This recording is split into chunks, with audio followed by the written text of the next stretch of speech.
बताया गया है। अथर्ववेद का प्रमाण उद्धृत करते हुए कहा था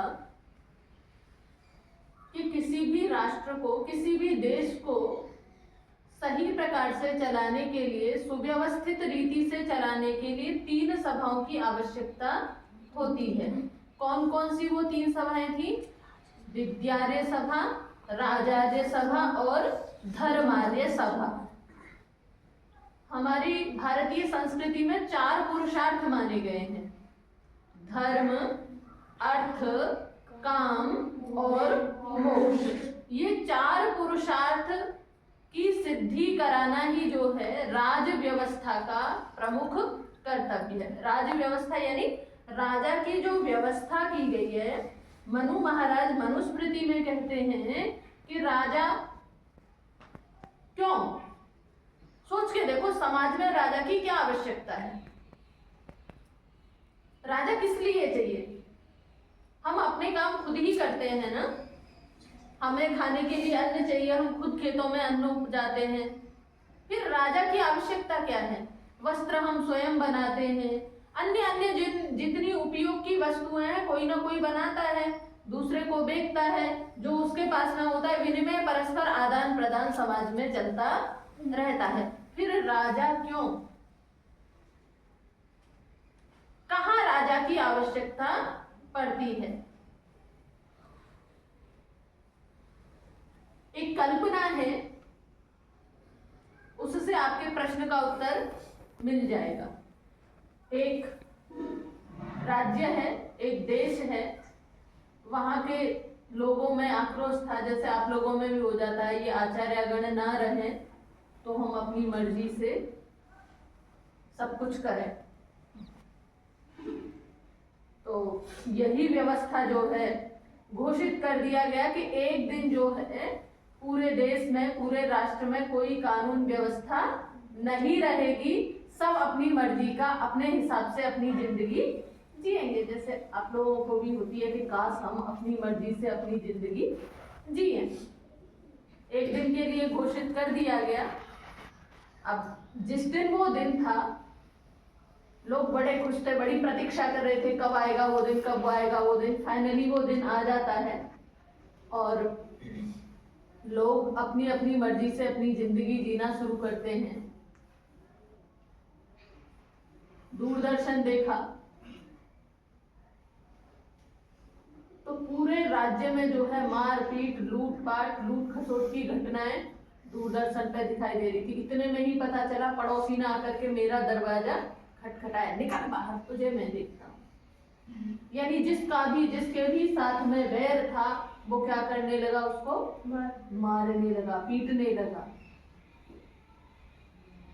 जिसका पानी पहुंचाने का काम था उसने पानी पहुंचाना बंद कर दिया, जिसका बिजली सप्लाई का काम था उसने बिजली पहुंचानी बंद कर दी, जिसकी गैस सप्लाई का काम था, यानी जिसका भी जो भी काम था कोई अपने काम को नहीं कर रहा। एक दिन की तो छुट्टी है ना, अब सोच के देखो, लाइट नहीं है, पानी नहीं है। पानी तुम तो नल से चला के पी लेते हो ना, शहरों में पानी क्या है?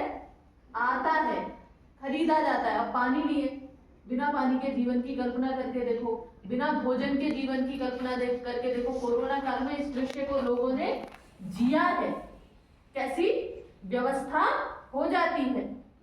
अब सारे ही साम्राज्य में अव्यवस्था हो गई। पुलिस को फोन करें तो पुलिस वाले बोले आज तो कोई कानून व्यवस्था है ही नहीं, छुट्टी मिली है ना सबको, सब अपनी मनमर्जी का कर सकते हैं। जब मनमर्जी का कर सकते हैं तो कोई रपट भी लिखने वाला नहीं है, कोई किसी को दंडित करने वाला नहीं है, जो अभी बांग्लादेश में हो रहा है। बांग्लादेश में लोगों को गाजर मूली की तरह काटा जा रहा है। जो अपने आप को बहुत अरबपति, खरबपति, धनपति समझते हैं ना, ढूंढ ढूंढ के गर्दनें उड़ाई जा रही है, उनकी संपत्तियों पर कब्जा किया जा रहा है। क्यों? क्योंकि वहां की शासन व्यवस्था क्या हो गई? फेल हो गई। तो ये शासन व्यवस्था फेल होने की वजह से सारे समाज में उत्पात होते हैं, और इसके लिए आवश्यक क्या है? शासन व्यवस्था सही होनी चाहिए। चाणक्य का वो लिखते हैं कि राजा की आवश्यकता क्यों है? राजा की आवश्यकता इसीलिए है क्योंकि बड़ी, जैसे तालाब होता है, तालाब में क्या होता है, बड़ी मछली क्या होती है, छोटी मछली को खा लेती है। बड़ी मछली छोटी मछली को खा लेती है, मतलब जो बड़ा होता है, जिसके पास में सामर्थ्य होता है, जो शक्तिशाली होता है, वो अपने से नीचे वाले को क्या करता है, दबाने लग जाता है, उसकी वस्तुओं को हड़पने लग जाता है, उसके संसाधनों पर कब्जा करने लग जाता है, उसके ऊपर अत्याचार करने लग जाता है, उसके ऊपर अनाचार करने लग जाता है। इसके लिए क्या है, राजा की आवश्यकता होती है, इसके लिए प्रशासन की आवश्यकता होती है। सोच के देखो, यदि पुलिस व्यवस्था ना हो, सोच के देखो यदि वकील ना हो, यदि न्याय व्यवस्था ना हो, तो देश की कल्पना, जो अभी दृश्य बताया था ना, इतना भयावह दृश्य हो जाएगा, जो पीछे श्रीलंका में भी हुआ था, अभी बांग्लादेश में चल रहा है। किसके कारण?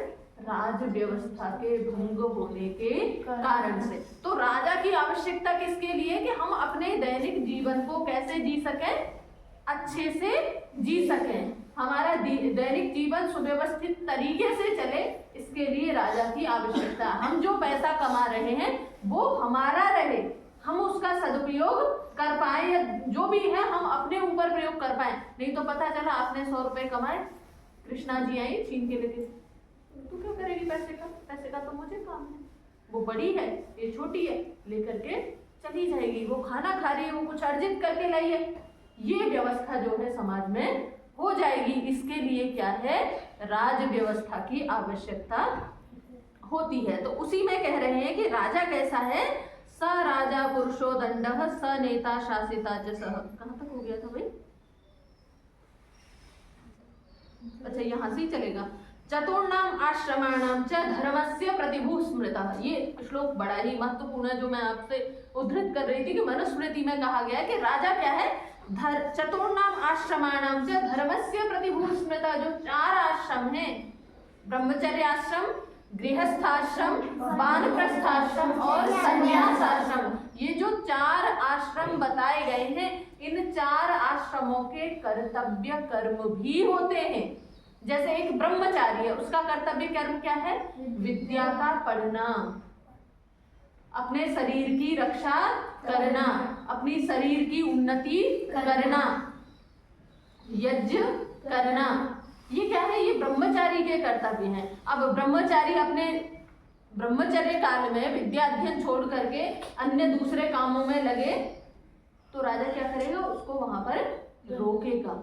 और देखो, तुम बच्चे हो, तुम्हें चीजें समझ में नहीं आती हैं, क्या करते हैं, अभी तो हमें नियम अनुशासन पसंद नहीं आता, लेकिन ये नियम, ये अनुशासन ही क्या, आपके जीवन का आधार है। आप इस अवस्था में जो मेहनत, जो पुरुषार्थ, जो तप, त्याग, जो अपने गुरुओं का अनुशासन सहन कर लेंगे, आपके आगे के जो 75 वर्ष हैं, भारतीय संस्कृति में 100 वर्ष की आयु मानी गई है ना, आप रोज बोलते हैं पश्चिम शरदः शतम जीवेम शरदः शतम, बोलते हैं ना, 100 वर्ष की आयु, 100 वर्ष में जो 25 वर्ष है वो आपके किसके लिए हैं, ब्रह्मचर्य के लिए, विद्या अध्ययन के लिए हैं। तो जो बच्चा इस 25 वर्ष में तप, त्याग, मेहनत, पुरुषार्थ कर लेता है, उसके 75 वर्ष क्या होते हैं, उज्ज्वल होते हैं। और जो इस 25 वर्ष में अपने गुरुओं के अनुशासन को सहन नहीं करता है, विद्या अध्ययन में पुरुषार्थ नहीं करता है, उसके बाकी के 75 साल कैसे होते हैं, अंधकार में होते हैं, दुख में होते हैं। फिर वो रोता फिरता है, फिर वो इधर परेशान उधर परेशान, न धन है न और कुछ है, फिर सारी जिंदगी रोना है। तो या तो ये समय रो लीजिए या अगला समय रो लीजिए। फिर दूसरा आश्रम कौन सा आता है हमारा, गृहस्थ आश्रम। गृहस्थ आश्रम का काम क्या है, संपूर्ण समाज का भरण पोषण करना, अपने स्वयं के लिए धन अर्जित करना। यानी गृहस्थ आश्रम का मुख्य कर्तव्य क्या है, धन अर्जित करना। और धन कैसे, धर्म पूर्वक है भारतीय संस्कृति में, धन धर्म पूर्वक अर्जित करके उसका अपने स्वयं के लिए प्रयोग करना और समाज राष्ट्र के लिए प्रयोग करना। मनुस्मृति में ही श्लोक है। मनुस्मृति बहुत प्यारा ग्रंथ है, पढ़ना चाहिए आप सभी को। यथा नदी नदः सर्वे सागरे यान्ति संस्थितिम तथैवाश्रमिणः सर्वे गृहस्थे यान्ति संस्थितिम। सारे नदी नाले, वैसे ही जो सारे चारों आश्रम हैं, चारों आश्रमों में जो 3 आश्रम है वो किसके ऊपर आश्रित है? गृहस्थ के ऊपर आश्रित है। सोच करके देखिए, एक ब्रह्मचारी विद्या अध्ययन काल है, रुपया नहीं कमा रहा, उसका भरण पोषण कौन कर रहा है? गृहस्थ आश्रम कर रहा है। एक बुजुर्ग हो जाते हैं माता पिता, 40-50 साल 60 साल के बाद में रिटायरमेंट हो जाता है, उनका भरण पोषण कौन कर रहा है? उनकी सेवा कौन कर रहा है? जितने भी सन्यासी है, वानप्रस्थी है, उनका भरण पोषण कौन कर रहा है? गृहस्थ आश्रम। तो गृहस्थ आश्रम क्या है? सबका आश्रय है, आधार है। उसके पास में धन होगा तो वो समाज को दे पाएगा। तो गृहस्थ आश्रम का कर्तव्य क्या है? पढ़ना। उसमें वो तो ब्राह्मण का कर्तव्य है, यानी स्वाध्याय गृहस्थी के लिए भी है। तैत्तिरीय उपनिषद में कहा है ना, स्वाध्यायान मां प्रमदितव्य, स्वाध्याय में कभी भी प्रमाद नहीं करना है। तो वो स्वाध्याय में प्रमाद नहीं करना है, यानी गृहस्थी का प्रतिदिन का कर्तव्य है कि उसको स्वाध्याय करना ही करना है। और फिर क्या करना है? यज्ञ करना है नित्य प्रति, और दान देना है, लेना नहीं है। गृहस्थी को क्या है? दान देना है। इसीलिए जो भी गृहस्थ है उनको कभी भी लेने की नहीं सोचनी चाहिए, क्या करने चाहिए? सोचनी चाहिए, देने की सोचनी चाहिए। शतम हस्त समाहर सहस्र हस्त संतिर, 100 हाथों से कमाओ, हजारों हाथों से बांटो, दो। यानी हजारों प्रकार से जो है उस धन को प्रयोग करने के हमारे पास में तरीके होने चाहिए। धन क्या है? जैसे नदी का पानी रोक दोगे तो उसमें क्या हो जाएगी? बदबू हो जाएगी, बेकार हो जाएगा, सड़ने लग जाएगा। ऐसे ही यदि धन इकट्ठा है तो वो धन की 3 गतियां पढ़ते हो ना, रोज श्लोक बोलते हो, दानम भोगो नाशः, या तो दान कर लो या भोग कर लो, नहीं तो उस धन का क्या हो जाएगा? नाश हो जाएगा, विनाश हो जाएगा। तो जो धन इकट्ठा कर लेते हैं उनके धन का क्या होता है? नाश होता है। तो उसका क्या करना है? दान करना है, यानी प्रयोग करना है अपने लिए, स्वयं के लिए, समाज के लिए, देश के लिए, राष्ट्र के लिए। ये जो है कार्य होता है। फिर वानप्रस्थी है, विद्याध्ययन के लिए, फिर से समय त्याग तपस्या के लिए, अपनी आत्मोन्नति के लिए, पुनः पुरुषार्थ और संन्यास में जाकर के बस घूमते रहना है, गति करते रहना है। यानी जो विद्या, जो ज्ञान, जो अनुभव अपने पूरे जीवन में अर्जित किया उसको समाज में बांटते रहना है। अब ये चारों आश्रम अपने अपने कर्तव्य कर्म का सही से पालन करें, ये किसका काम है? राजा का है। यदि चारों आश्रम अपने कर्तव्य कर्म का सही से पालन नहीं कर रहे हैं तो राज व्यवस्था में क्या है? त्रुटि है, राज व्यवस्था में कमी है। उस राज व्यवस्था को सही करना वो राजा का काम है कि यानी प्रत्येक व्यक्ति जिसकी जो ड्यूटी है वो उसको सही से पालन करता रहे। स राजा पुरुषो दंडः स नेता शासिता च स, यानी वो राजा क्या है? पुरुष है। पुरुष यानी पौरुष से युक्त है, यानी उसके अंदर शक्ति है, सामर्थ्य। क्षीण तेज रहित राजा की कोई वैल्यू नहीं है। यानी राजा जो हो, नेता जो हो वो कैसा होना चाहिए? तेजस्वी होना चाहिए। और क्या है? शासिता, और वो शासन करने के गुणों से युक्त होना चाहिए। और चारों आश्रमों, चारों वर्णों के जो हैं कर्तव्य कर्मों का पालन कराने वाला होना चाहिए। और वो धर्म की क्या है? प्रतिभू है। धर्म का जैसे न्यायाधीश नहीं होता है, वो जो कहेगा वो है ना? तो धर्म जो हमारे शास्त्रों में बताए गए उन धर्मों को पालन कराने वाला राजा है। अब आगे एक बहुत अच्छा श्लोक है, दंडः शास्ति प्रजा सर्वा, दंड एवाभिरक्षति, दंडः सुप्तेषु जागर्ति, दंडं धर्मं विदुर्बुधः। देखो दंड की महिमा है। आपको मजाक लग रहा होगा पर वास्तव में दंड की क्या है? महिमा है। सोच के देखो, एक दिन आपके ऊपर दंड का भय ना हो, आप उठेंगे सुबह? आप दिनचर्या करेंगे? नहीं करेंगे ना, क्योंकि दंड का भय खत्म। तो दंड क्या करता है? हमें शास्त्री प्रजा सर्वा, सारी प्रजा को, शास्त्री यानी शाशु अनुशिष्टौ धातु से बनाए। किससे बनाए? शाशु अनुशिष्टौ, यानी जो अनुशासन में रखता है वो क्या है? दंड है।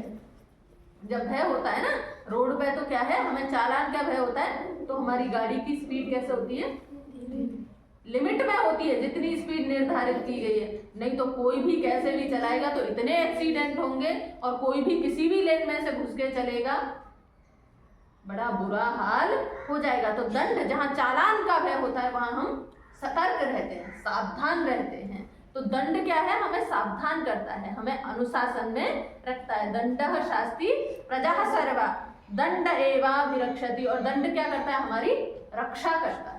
किससे रक्षा करता है, बुरे काम।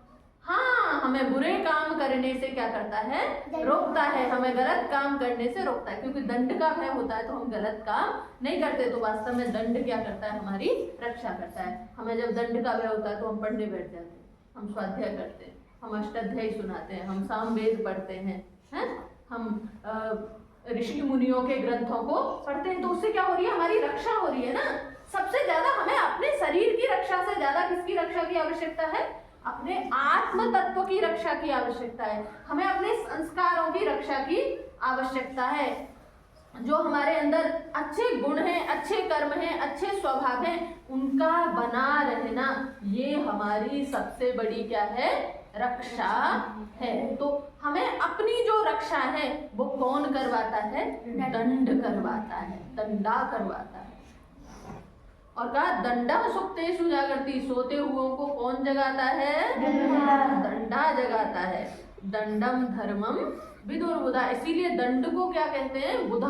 बुधा माने विद्वान लोग दंड को ही क्या मानते हैं, धर्म मानते हैं। क्योंकि धर्म का पालन करा कौन रहा है, दंड करा रहा है। जब भय होता है ना व्यक्ति को, समाज में हम देखते हैं जब भय होता है ना, कुछ उल्टा पुल्टा होने लग जाए तो फिर दान देता है, फिर पूजा पाठ करवाता है घर में, क्योंकि भय है कि भाई कुछ गलत हो रहा है, गलत ना हो जाए, तो इसके लिए क्या किया जाए, पूजा पाठ कराया जाए। तो दंड के भय से लोग